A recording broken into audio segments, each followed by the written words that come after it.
தோட்டத்தில் விளைஞ்ச முருங்கைக்காயை கந்தசாமி பக்கத்தில் இருக்க டவுனுக்கு கொண்டு போய் பலசரக்கு கடையில் கொடுத்துட்டு அதுக்கு ஈடாக அரிசி பருப்பு வாங்கிட்டு வருவான். அந்த கடைக்காரனும் இவனை நம்பி பெருசாக வெயிட்டெல்லாம் போடாமல் இவன் சொல்கிறத வாங்கிப்பான். ஒரு தடவை இவன் 10 கிலோன்னு சொல்லி கொடுத்துட்டு போனான். அவன் போன கொஞ்ச நேரத்தில் சாப்பாட்டு கடையிலேருந்து ஒருத்தன் வந்து எனக்கு 10 கிலோ முருங்கைக்காய் வேணும், வெயிட்டு போட்டு கொடுங்கன்னு சொன்னான்.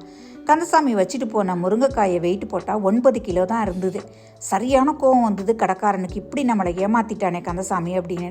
அடுத்த தரமும் மறுபடியும் 10 கிலோ முருங்கைக்கான்னு கந்தசாமி கொண்டு வந்தான்.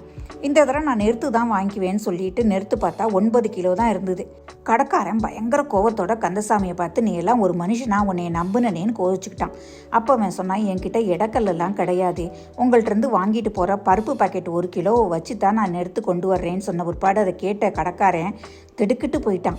கர்மான்றது பூமராங் தானே, நாம் என்ன கொடுக்குறோமோ அது நமக்கு உடனே திரும்பி கிடைக்கும் இல்லையா?